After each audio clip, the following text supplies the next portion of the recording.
Rádio Mister. Rádio Mister. A diferença está na sintonia dos professores por meio do programa Mais Professores para o Brasil. Senhoras e senhores, vamos ouvir. Com a palavra, o presidente da República, Luiz Inácio Lula da Silva.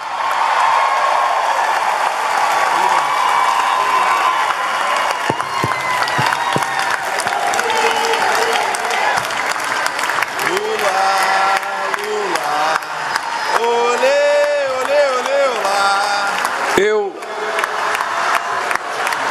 queria pedir desculpas aos companheiros que fazem parte da mesa, que eu não vou utilizar nominata.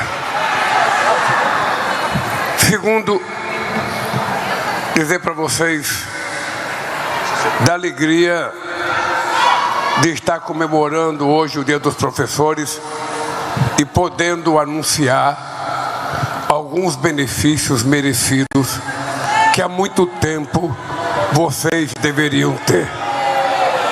E eu queria que vocês compreendessem que o que nós vivemos na educação no Brasil não é uma coisa, sabe, de graça.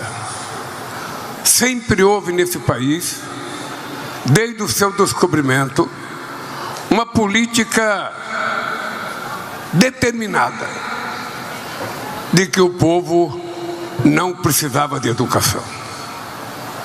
O povo tinha que trabalhar. Era muito indígena, era muito escravo, então não precisava ter formação. Quem tinha que ter formação eram os donos dos engenhos que usavam os escravos. Presta atenção numa data. Em 1492, o navio de Cristóvão Colombo chegou a Santo Domingo, na República Dominicana. De 1492, a primeira universidade feita em Santo Domingo foi em 1532. Ou seja, 40 anos depois da chegada do navio de Colombo, Santo Domingo já tinha universidade. Cabral chegou no Brasil em 1500. E a primeira universidade feita de verdade nesse país foi em 1920. Enquanto na República Dominicana demorou apenas 40 anos, aqui demorou 420 anos para fazer a primeira universidade. E que foi feita porque o rei da Bélgica vinha ao Brasil. Então era preciso juntar todas as faculdades que a gente tinha pelo Brasil e criar a Universidade Brasil. Ela foi feita muito mais com o objetivo de dar um título de doutor honoris causa ao rei da Bélgica do que por conta do povo brasileiro. Essa é a demonstração do atraso educacional do Brasil. E essa é a demonstração do porquê a gente proporcionalmente tem menos jovem na universidade do que no Chile, do que na Argentina e do que em outros países da América do Sul. Não é de graça, é porque foi uma política determinada. Só para vocês terem ideia, quando houve a Revolução de 30, que Getúlio Vargas chegou ao poder e São Paulo perdeu a guerra por Getúlio Vargas, o que eles resolveram fazer? Eles resolveram dizer que eles tinham perdido a guerra, mas eles iam governar o Brasil pela inteligência e criar a USP. E foi o que aconteceu no Brasil. Durante muito tempo, a inteligência brasileira era extraída da USP, que é a melhor universidade que nós temos no Brasil e é motivo de orgulho para todos nós. Mas apenas para mostrar para vocês que era quase que proibido ter universidade federal em São Paulo. Porque havia uma decisão política da predominância de uma certa elite brasileira que achava que tinha que ser assim.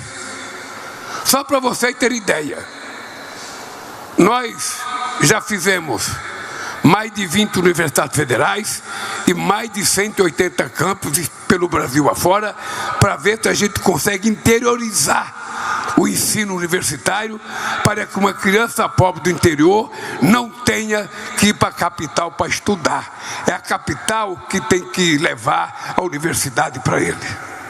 Essa foi a revolução que aconteceu nesse país.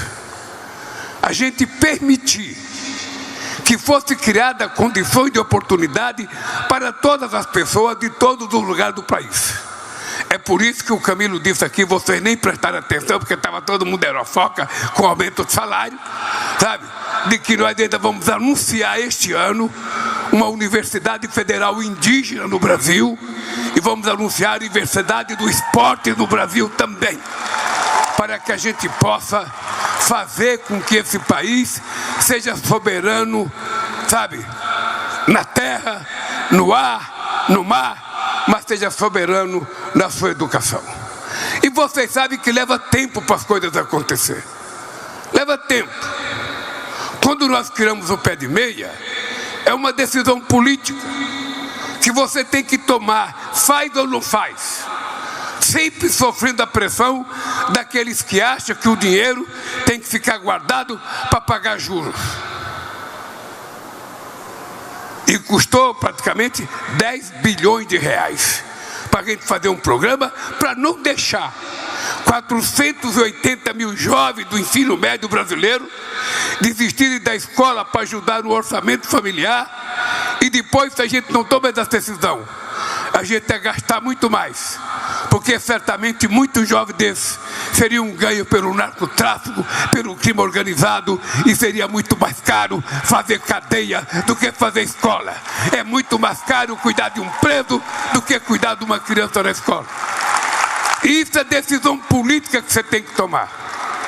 Da mesma forma que a decisão política, fazer acordo com prefeitos, fazer acordo com governadores, para que a gente possa ter um compromisso de pelo menos até 2030, a gente ter 80% das crianças alfabetizadas desse país no tempo certo.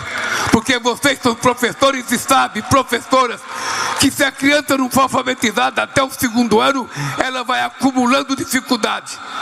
E com a coisa mais grave, é que se uma criança pertence a uma família de uma classe razoavelmente, mesmo classe média baixa, mas tem o pai ou a mãe que sabe alguma coisa, essa criança, quando não aprende na escola, o pai tenta ensinar em casa. E quando a criança tem uma mãe e um pai que não sabe fazer nada, o coitado só analfabeto, aonde que essa criança vai aprender? Então, quando a gente toma essas atitudes, muitas vezes as pessoas falam, o Lula só quer saber de cuidar de pobre, ele só quer saber de cuidar de pobre, eu não quero cuidar de pobre, porque ninguém quer ser pobre, ninguém. Eu não conheço ninguém na face da terra que faz uma escolha, eu quero ser pobre, eu quero passar fome, eu quero ser analfabeto, eu quero comer mal. Ninguém faz isso. Quem causa essa situação é um sistema econômico e político que não foi criado por nós, e que a gente é vítima deles durante séculos, mas foi assim a vida inteira. É só ver os filmes antigos das monarquias, o rei lá na vida de Nababo, com a rainha, com todo mundo lá na festa, e o povo trabalhando para pagar, levar comida para eles, imposto. Sempre foi assim. Então o que nós precisamos saber é o seguinte: ou nós tomamos decisão política de fazer as coisas acontecer corretamente, ou nós não iremos melhorar o mundo. O ano que vem vai ter eleição, e a gente vai ter que dizer que tipo de Brasil que a gente quer. E o tipo de Brasil vai ser decidido por vocês, não é por mim, é por vocês. É vocês que vão ter que saber qual é o senador que vocês vão eleger, qual é o deputado federal, qual é o deputado estadual que vocês vão eleger. Porque é isso que é a cara do Congresso Nacional. É o resultado da consciência política que vocês tiveram no dia das eleições. Depois não adianta reclamar. Se a gente quer fazer guerra contra um país, a gente não pode mandar um soldado que vai ficar do lado do país, do outro país. A gente vai ter que mandar um soldado que vai lá para derrotar o outro. A gente não coloca a raposa para tomar conta de galinheiro. A raposa vai comer a galinha. Então essas coisas que nós temos que levar em conta quando a gente analisa a nossa situação. Hoje, esse estado aqui, quantos governadores tiveram presos? Esse estado era para ter um estado rico. Esse estado era para ser um estado rico. Sabe? E não é. Porque normalmente as pessoas muitas vezes não acertam na escolha política. E aí, sabe qual é a desgraça de quem não gosta de política? É que é governado por quem gosta. E se quem gosta não pensa igual a vocês e é eleito, a gente sabe o que vai acontecer. Eu não consigo entender, Eduardo Paes, eu não consigo entender como é que esse estado, um estado altamente politizado, elege um cara para governador que era um juiz, um picareta, que ficou aí, não fez porra nenhuma, sabe? Se meteu na corrupção e foi eleito. Eleito em nome do quê? Eleito em nome de combater a corrupção. Que corrupção? Então, ou a gente começa a agir de forma mais coerente, e eu não quero mudar a cabeça de ninguém. Eu só quero dizer uma coisa para vocês. O dia que vocês acharem que o Lula não presta, que o Eduardo Paes não presta, que o vereador não presta, que o deputado não presta, é direito de vocês de achar.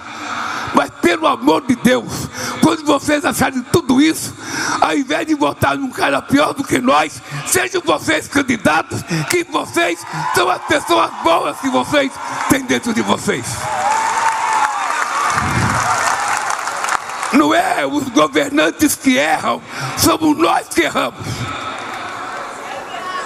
Esse é o dado. Eu estou falando isso para vocês. Não estou com raiva não, estou falando com vocês porque eu sou nesse público aqui, e nesse público aqui eu sou o único que não tem o diploma universitário. Todos nós aqui é um analfabeto falando com vocês. Eu tenho um curso primário e um curso do Senai, é o que eu tenho na vida. E a minha obsessão pela educação é porque eu não tive as coisas que eu acho que eu deveria ter. E hoje eu acho que os filhos do povo têm que ter aquilo que todo mundo tem direito de ter. Essa é a minha obsessão pela educação.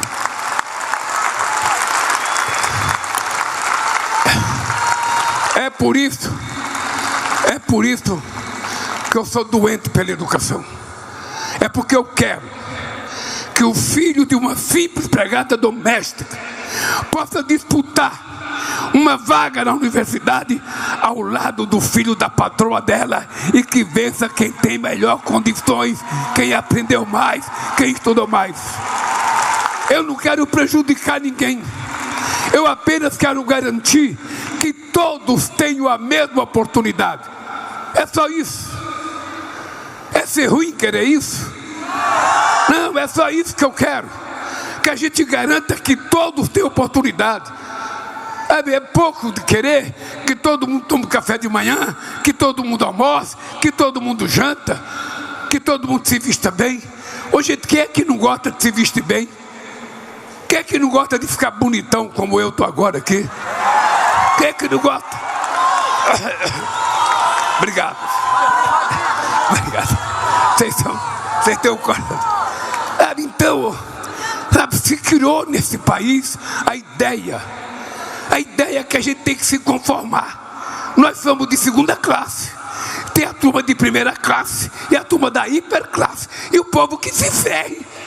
É assim que é a cultura desse país. E só nós podemos mudá-la. Só nós.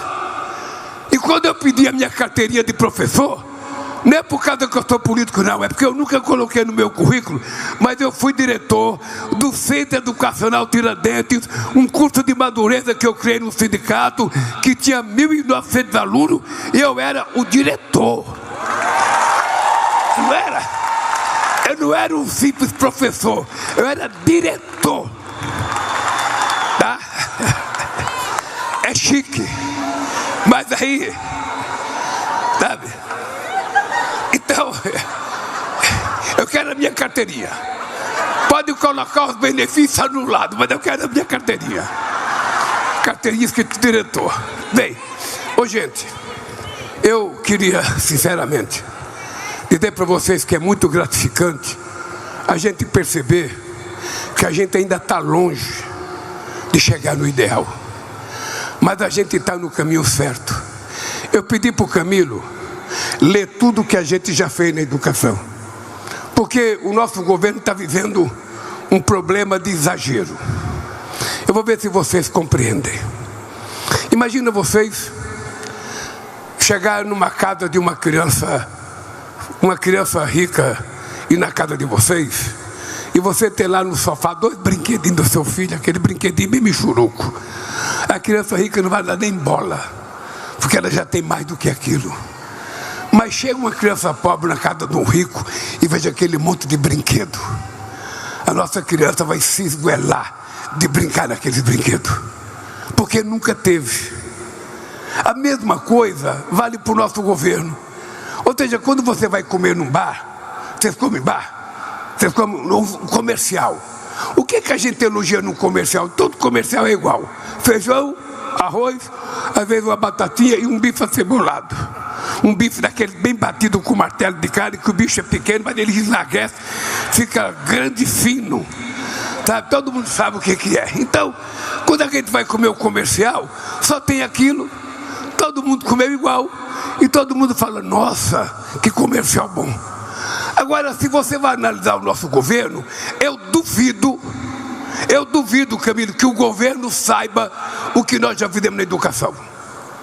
Eu duvido que na reunião ministerial você pergunta o seguinte: eu quero que os ministros digam o que foi feito na educação. Nós não sabemos, nem vocês sabem. Vocês não sabem tudo que foi feito na educação desse país. Por isso que eu pedi para o Camilo: diga, porque se a gente não disser, os adversários vão dizer ao contrário. E a gente vai ter que dizer, porque esse ano foi o ano da colheita, e o ano que vem é o ano da verdade. Quem quiser mentir, vá para a casa do chapéu, porque a gente não vai permitir a volta de mentiroso nesse país. Chega de cidadão ir para os Estados Unidos tentar inflar os americanos contra nós. E tem alguém da família que é candidata a senador aqui. Eu quero saber qual é o grau de consciência que nós temos para mudar esse país ou não. Porque depende da nossa atitude. E ela não passa só pela educação. A educação é o começo.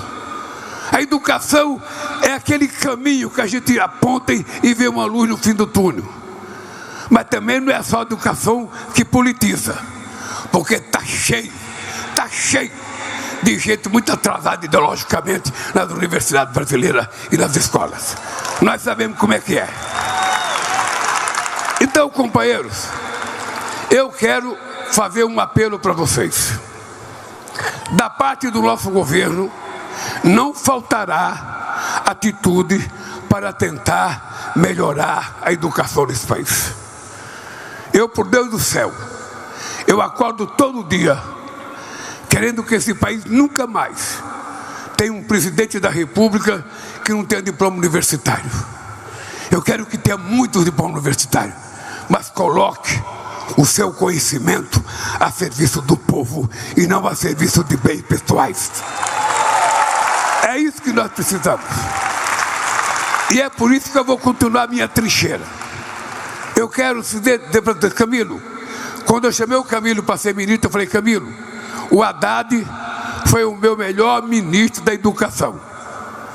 Então você vai ter a tarefa de ser melhor do que o Haddad. Ele sabe que eu falei isso para ele na frente do Haddad. E ele está sendo um extraordinário ministro, porque ele foi, como governador, a melhor educação de todos os 27 estados da federação. Só para vocês terem ideia, antes de eu criar as Olimpíadas da Matemática na escola pública, o estado que tinha mais aluno na Olimpíada da Matemática era o Ceará, mas era aluno de escola privada. E hoje, quando vai fazer um teste, um concurso para entrar no ITA, em São Paulo, no Instituto Tecnológico de Aeronáutica, 40% dos alunos são do Ceará. E para reconhecer o Ceará, nós levamos um ITA para Fortaleza. Da mesma forma que trouxemos uma faculdade de matemática para o Rio de Janeiro. Porque nós precisamos formar mais engenheiro, mais matemática, mais especialista em inteligência digital, porque esse país não pode continuar sendo exportador de soja e de milho. Nós temos que exportar inteligência, conhecimento, tecnologia, e isso a gente aprende na escola. Então, companheiros e companheiras, eu vou terminar dizendo para vocês o seguinte: olha, eu vou fazer 80 anos de idade dia 27 de outubro. Quem quiser me dar presente, o correio está pronto para entregar. Mas, no dia que eu fui telefonar para o Trump, eu estava completando 80 anos dia 6 de outubro. Porque eu nasci num lugar chamado Vargem Comprida, que hoje é Caetés. Vargem Comprida era um subdistrito de Garanhuns. E quando eu nasci, meu pai já não estava mais em Garanhuns, porque meu pai engravidou minha mãe, pegou uma prima da minha mãe com 15 anos e foi embora para São Paulo. E largou minha mãe, cuidando de 8 filhos e com o Lulinha na barriga. Mas eu fui batizado, eu não fui batizado, eu fui batizado na igreja, eu não tinha registro naquele tempo. E eu tenho um batistério. E o batistério, a gente demorava muito para ir na igreja batizar, porque a igreja era longe, a cidade era longe.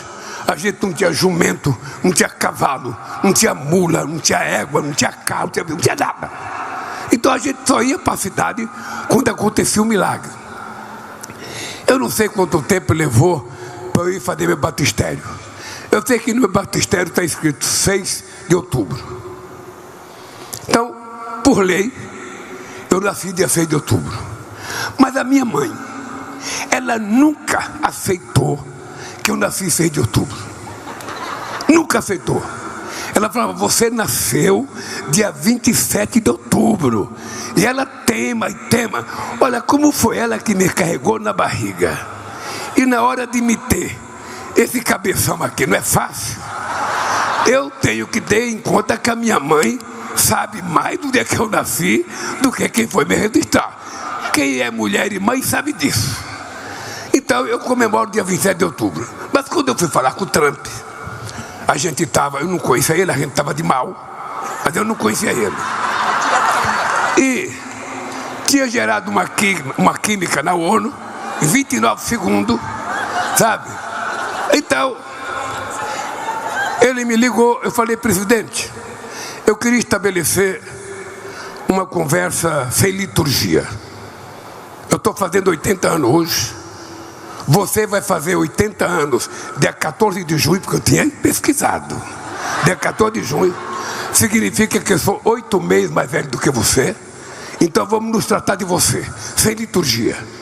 E aí comecei a falar o que eu achava que deveria ter falado. Então, sabe, não pintou química, pintou uma indústria petroquímica. Tá? Amanhã nós vamos ter a conversa de negociação.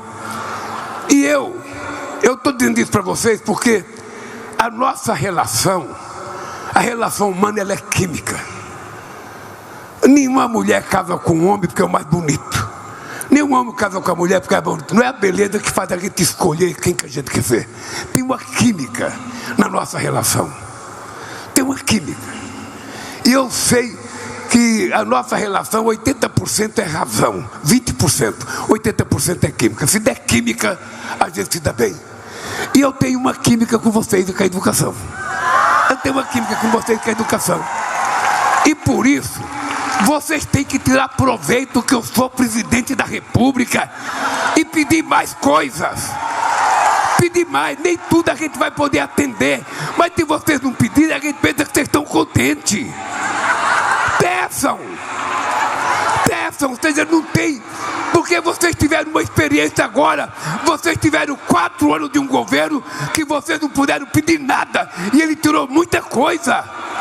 Então de nós vocês peçam, reivindiquem, a gente vai aprendendo e a gente vai atendendo. Então, companheiras e companheiros, eu vou terminar dizendo para vocês, esse jovem de 80 anos que está aqui tem energia de 30.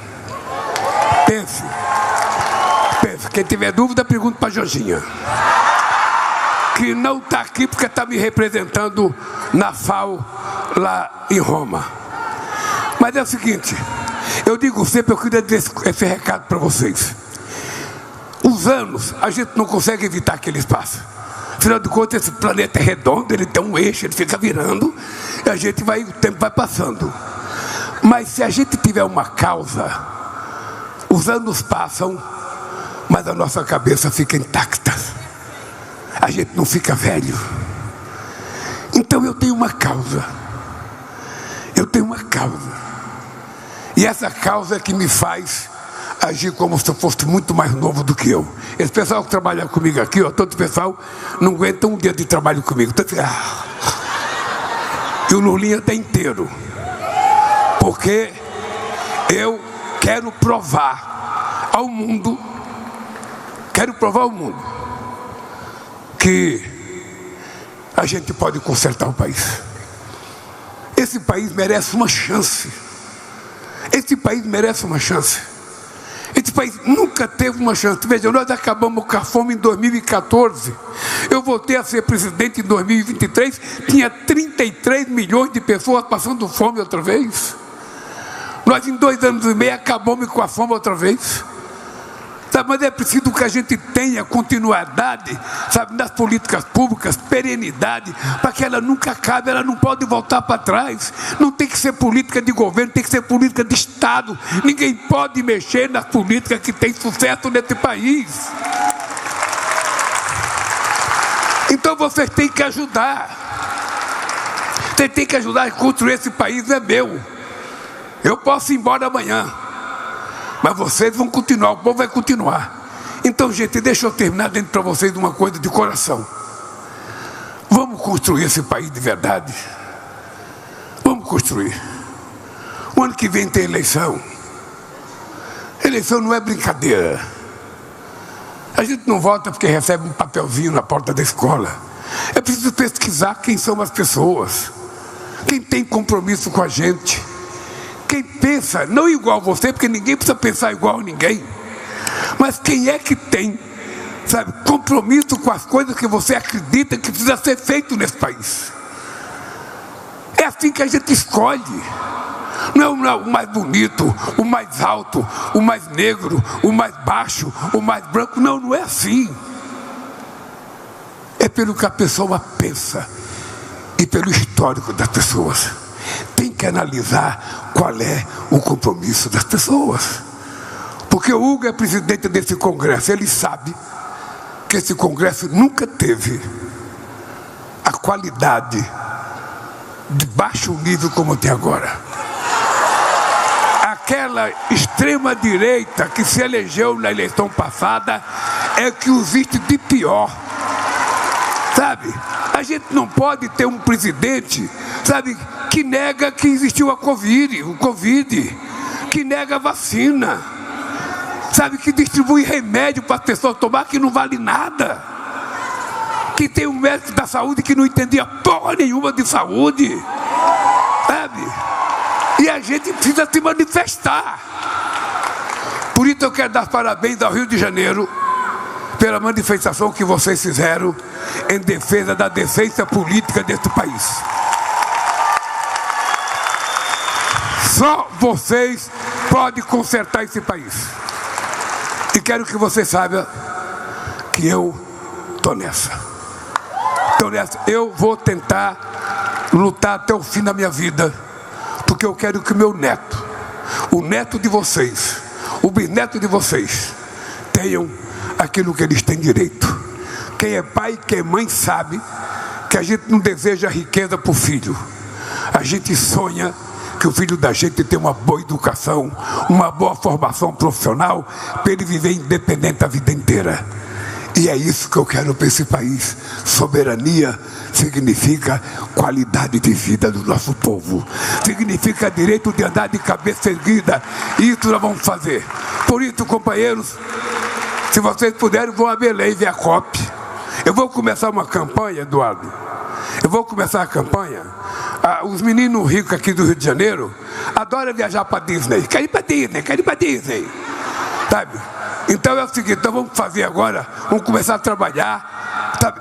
Visita das escolas do sul do país na Amazônia. As pessoas precisam conhecer a Amazônia. Não adianta o menino ficar na escola, não, porque eu não quero que mexa na Amazônia, eu não quero que faça na Amazônia, eu não quero. E nunca foi lá, porra. Passa por cima e vai para Disney. Não, passe lá na Amazônia. Toma uma mordida de Carapanã para ver como é bom. Vai conhecer a Caatinga, vai conhecer os biomas brasileiros. Mas não é ele que vai tomar iniciativa, somos nós. Os professores, Camilo, dentro da sala de aula, precisam incentivar a fazer turismo para conhecer o Brasil, para conhecer a nossa terra, a nossa riqueza. Tem negar, eu vou para a Europa para ver o museu e nunca visitou o Museu Nacional aqui. É frescura intelectual. Frescura. Tem gente que gasta dinheiro o ano inteiro, guarda para fazer uma viagem para ver o museu. E aqui no Brasil tem o Museu do Ipiranga, lá encostado no meu escritório, o Museu de Ipiranga, o Museu Belíssimo, ninguém vai lá. Ninguém vai lá. Então é o seguinte, nós temos que fazer uma inversão de prioridade. Fazer turismo para conhecer as coisas desse país, para conhecer o que é o Brasil de feito de verdade. Sabe? Se vocês não fizerem dentro dessa... Aliás, eu tenho obrigado com o Camilo, eu vou terminar dentro dessa hora. Eu tenho obrigado com o Camilo para a gente colocar no currículo escolar a questão do clima. Sabe? A criança... Se a gente educar a criança, e essa criança tiver noção do que é, sabe, a questão que está acontecendo no nosso planeta, a questão da coleta de lixo, a questão do desmatamento, a questão de jogar veneno na nossa agricultura. Se ele tiver consciência, ele vai chegar em casa e vai ajudar o pai e a mãe a ser menos ignorante na questão do clima. Porque tem gente que não acredita que está acontecendo nada. Então eu falei para o Camilo, vamos colocar um currículo escolar. Tudo bem que a professora diga que Cabral descobriu o Brasil em 22 de abril de 1500. Continuo dizendo. Mas coloque lá meio minuto de clima. Como é que ensina a coletar lixo dentro de casa? Como é que faz a separação do lixo dentro de casa? Porque vocês já foram numa usina que as prefeituras criam de coletar lixo? O povo é sujo pra cacete, o povo que joga lixo. O povo não tem critério. Aquelas mulheres ficam coletando lixo, eu já fui muitas vezes. É uma tranqueira, não tem separação dentro de casa. E cada um de nós tem que aprender que o lixo que a gente faz é a gente que tem que cuidar. Não é os outros, é a gente. Tem cara que se dá o luxo de tomar cerveja, abrir a janela do carro, jogar a latinha fora, achando que tem um escravo que vai catar para ele. Me ajude, gente. Me ajude, pelo amor de Deus.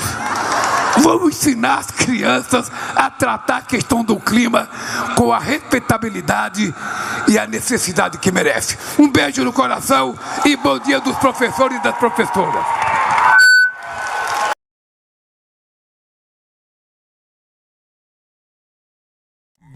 Rádio Mister Rádio Mister. A diferença está na sintonia.